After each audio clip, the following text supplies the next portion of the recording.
मित्रांनो नमस्कार, मी मिलिंद जाधव TV10. TV10नं एक ठरवलेलं आहे की आत्ता जी इलेक्शन होणार आहे ती अगोदर सांगितलं आहे की 9 वर्षानंतर होणार आहे. ती अगदी वेगळी इलेक्शन आहे. पण ह्या इलेक्शनमध्ये विशेष करून जे छोटे पक्ष आहेत किंवा अपक्ष लोक जे उभे राहणार आहेत त्यांचीसुद्धा काही स्वप्न आहेत, त्यांचेसुद्धा काही प्लॅन आहेत.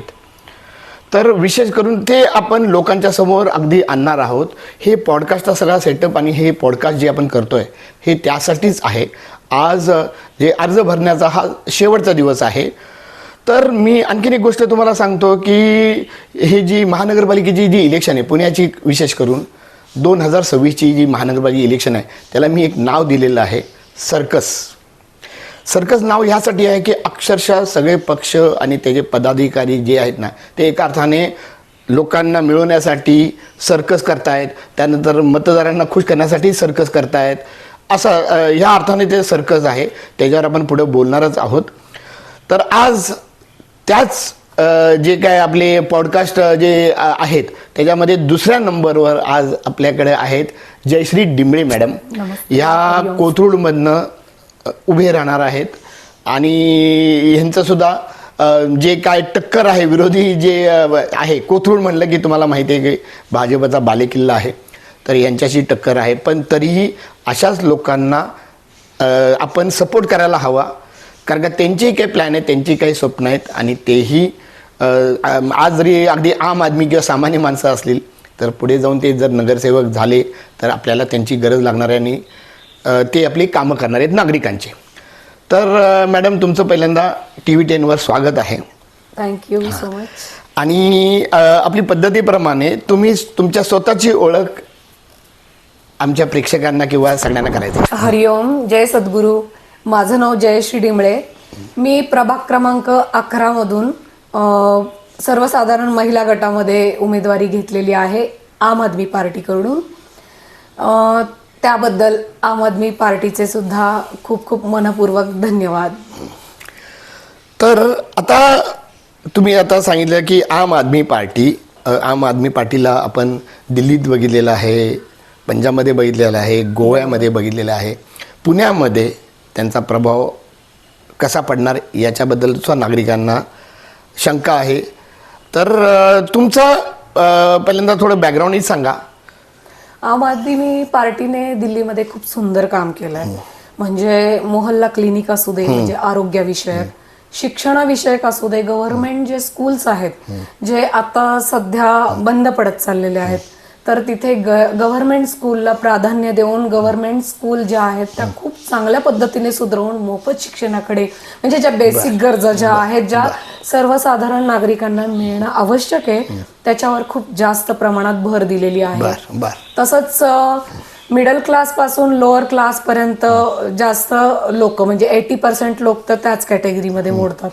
त्याच्यामुळे महिलांसाठी तिथे मोफत बस सुविधा केलेल्या आहेत आणि 200 युनिट पर्यंत वीज पुरवठा फ्री केलेला आहे. त्याच्यानंतर मग काही युनिटला चार्जेस वगैरे लावलेले आणि यासारखे खूप सारे काम जे आहेत, जे तरुण वर्ग आहेत त्यांच्या रोजगारांवरती भर देण्याचं काम, त्यांना रोजगार मिळवून देण्याचं काम खूप छान पद्धतीने पंजाब साईडला, दिल्ली साईडला वगैरे खूप छान केलं. आणि इकडेही महाराष्ट्रामध्येही आम आदमी पार्टीने या पद्धतीचं काम करावं व सर्वसामान्य वर्गाला न्याय मिळवून द्यावा या अर्थाने आम्ही, म्हणजे मी स्वतः सर्वसाधारण आहे आणि मला नक्कीच, आणि मी पत्रकार पण आहे, त्याच्यामुळे मला नक्की मी जाते अगदी उच्च वर्गापासून तळागाळाच्या लोकांपर्यंत जाते आणि त्यांचे प्रश्न ऐकते.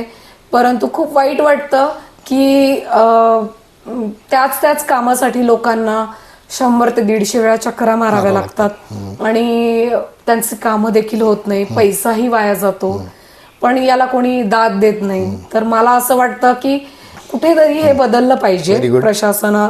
तर आणि कुठेतरी याला एक लयबद्धता म्हणतो आपण, एक सिस्टमॅटिक पण हे असलं पाहिजे. यासाठी नक्कीच आमच्या सारख्यांनी यायला पाहिजे पुढे असं. अगदी तुम्ही अगदी फार छान सांगितलं आणि सांगताना तुम्ही विशेष करून एका अर्थाने ब्ल्यू प्रिंट सगळा तुम्ही सांगितलेला आहे. तुमचा सरळ सरळ एक उदाहरणासहित सेट झालेला आहे. दिल्ली असो किंवा पंजाब असो, विशेष करून दिल्ली मी म्हणेन केजरीवाल साहेब, तर त्यांनी हे जे तुम्ही जे सगळं सांगितलं. पण आता परत मी म्हणेन की दिल्ली आणि महाराष्ट्र किंवा पुणे इन दॅट केस असं मी म्हणेन की, कारण का ही विधानसभेची नाही तर स्थानिक स्वराज्याची हे आहे.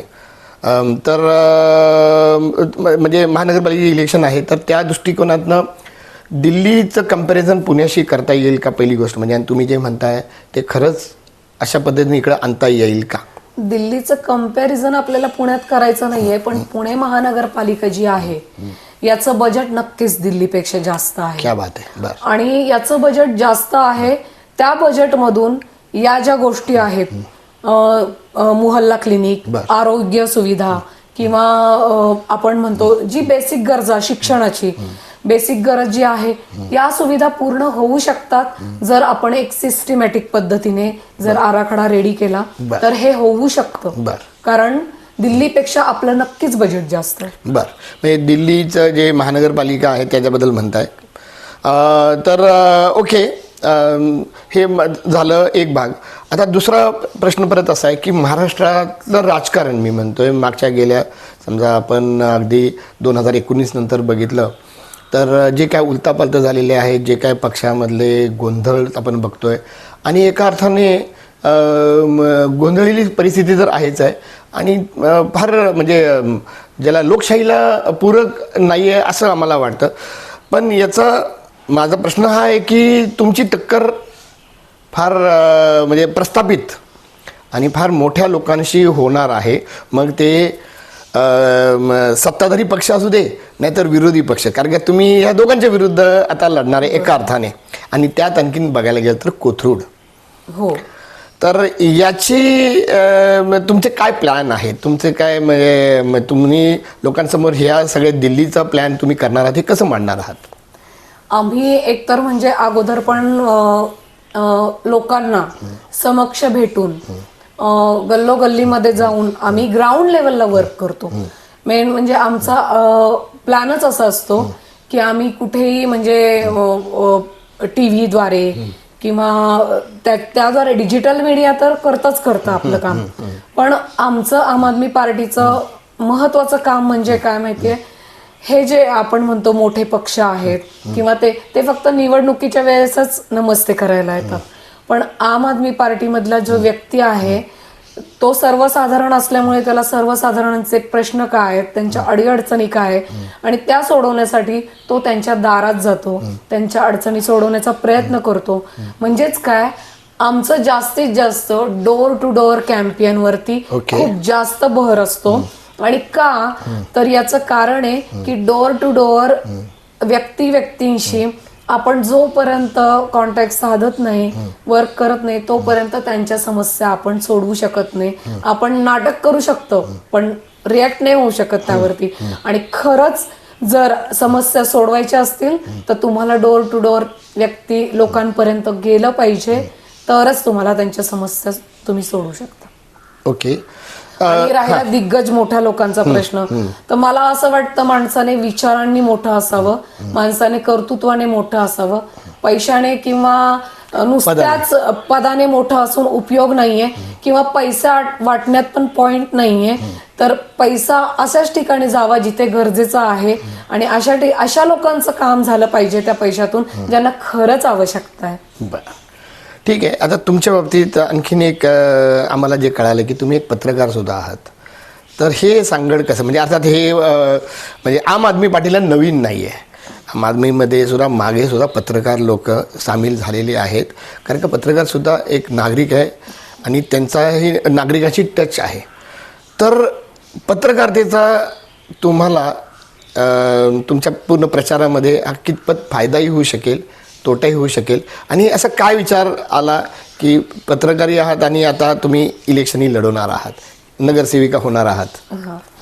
ऍक्च्युली पत्रकार हा चौथा स्तंभ आहे न्यायाचा, आणि त्या दृष्टीने मी कुठल्याही पक्षाच्या याच्यातून पक्षपात न करता मी ऍट प्रेझेंट फक्त एक पक्षातली एक नागरिक म्हणून ज्या ऑल ओव्हर समस्या आहेत आणि त्याचा अभ्यास करून मी पडताळणी करून जो विचार केला त्याच्यावर मला असं वाटलं की यार आपल्याला सोशल वर्कची आवड आहे आणि जर आपल्याला ही आवड आहे आणि जर आपल्याकडनं जर चांगलं कार्य समाजामध्ये जर घडणार असेल आणि मला स्वतःला त्यात आवड आहे आणि मी लोकांपर्यंत पोहोचते तेव्हा मला खूप असं आतून वाटतं की नाही ही माझी समस्या आहे. मला असं वाटतं की ही माझी समस्या आहे आणि ती का नाही सोडवावी आणि का नाही ही सिस्टीम सगळी बदलायला पाहिजे. कारण सिस्टम मध्ये जो भ्रष्टाचार आहे तो खूप खोलवर पर्यंत गेलेला आहे आणि तो वरपासून खालपर्यंत आहे. त्यामुळे हा संपुष्टात येणं फार गरजेचं आहे आणि यासाठी ज्यांना खरंच तळमळ आहे मग तो पत्रकार असो, कारण ही ते लोकशाही आहे आणि लोकशाही टिकवायची असेल तर चांगल्या लोकांनी सत्तेत येणं फार गरजेचं आहे असं मला वाटतं. छान. आता जवळजवळ शेवटचा प्रश्न मी विचारतोय आणि त्याचं कारण असं आहे की हा आम्हाला प्रश्न विचारला जाणार आहे.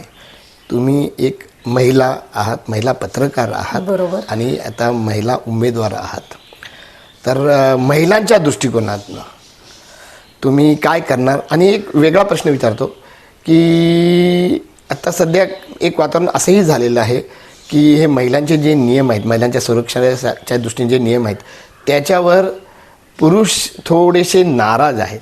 तर याचा मध्य कसा साधाल याच्यावर साधारणतः तुम्ही जर आमच्या प्रेक्षकांना सांगितलं तर बरं होईल. या गोष्टीवर माझं एकच म्हणणं आहे की महिला असो वा पुरुष पण योग्य ती पडताळणी करून योग्य ते म्हणजे महिलेची पण दोन्ही बाजू बघायला पाहिजे, चूक की बरोबर काय ते पुरुषांचं पण ते बघितलं पाहिजे आणि दोन्ही मधून ज्याचा म्हणजे जो योग्य आहे मग तो पुरुष का असाना पण त्याला न्याय मिळणं गरजेचं आहे. त्याच्यावर अन्याय होता कामा नये. केवळ ती महिला आहे म्हणून तिच्याकडे कुठल्याही दयेभावाने बघणं. आत्ताच्या जर महिला जर म्हणते की आम्हाला 50% खांद्याला खांदा लावून पाहिजे बरोबरीने, अशा पण महिला आहेत. मग त्यांनी खांद्याला बरोबरीने काम करतायत तर मग शिक्षेलाही त्या 50%च पात्र आहे, तेवढंच पात्र आहे. त्याच्यामुळे पुरुष आणि महिला यांच्यामध्ये जर काय प्रॉब्लेम झाला तर मला असं वाटतं योग्य तो न्याय हा योग्य व्यक्तीला मिळणं गरजेचं आहे. पुरुष किंवा महिला म्हणून नाही तर ती एक व्यक्ती म्हणून तुम्ही त्या गोष्टीकडे लक्ष देऊन न्याय करणं गरजेचं, न्याय प्रणालीने. माझा हा प्रश्न यासाठीच होता की उद्या नगरसेविका झाल्यावर हे प्रश्न तुमच्या समोर येणार आहेत. असो तर तुमचं म्हणजे अतिशय धन्यवाद, TV 10वर आलात त्याबद्दल. हां, तर आता शेवटचं एक की तुमचे 1 मिनिट आहेत शेवटचे. तुमच्या प्रेक्षकांना तुम्ही काय आव्हान कराल? हे तुमच्या आणि प्रेक्षकांमध्ये TV 10 येणार नाही, तुम्ही बोलू शकता. नमस्ते, मी जयश्री डिंबळे पुन्हा एकदा तुम्हाला माझं नाव सांगत आहे. प्रभाग नंबर 11B मधून मी सर्वसाधारण महिला म्हणून आम आदमी पार्टीमधून उमेदवारी घेतलेली आहे. तर आणि मी एक पत्रकार पण आहे, त्याच्या एक चौथा स्तंभ न्यायाचा म्हणून पत्रकाराला ओळखलं जातं. आणि दुसरी गोष्ट म्हणजे मी तळागाळापासून ते उच्च वर्गापर्यंत सगळीकडे वर्कआउट करत असते. त्यामुळे मला माहिती आहे की प्रश्न कशा पद्धतीचे आहेत आणि हे असे प्रश्न एक सिस्टमॅटिक सिस्टीम करून सोडवणं फार गरजेचं आहे. यासाठी आमच्यासारखे व्यक्तिमत्व येणं गरजेचं आहे सत्तेमध्ये. तर सर्व नागरिकांना, माझ्या सर्व बंधू भगिनींना माझ्याकडनं नम्र विनंती आहे, आवाहन आहे की जयश्री डिंबळे प्रभाग क्रमांक 11 यामधून उमेदवारी घेतलेली आहे. तसंच प्रभाग क्रमांक 11 मधून दत्ता भांगे म्हणून आहे आम आदमी पार्टी. आमचं चिन्ह आहे झाडू, इकडे आपण खराटा म्हणतो त्याला. तर त्या चिन्हावर तुम्ही नक्की मतदान करा व आम्हाला भरघोस वोट देऊन प्रभाग क्रमांक 11 मधून विजयी करा. Thank you so much. पुन्हा एकदा धन्यवाद. मित्रांनो, आमचा हा व्हिडिओ शेवटपर्यंत बघितल्याबद्दल धन्यवाद. तुम्हाला हा व्हिडिओ कसा वाटला हे खाली कॉमेंट बॉक्समध्ये आम्हाला नक्की कळवा. धन्यवाद. If you like the video, do like, comment, share and subscribe.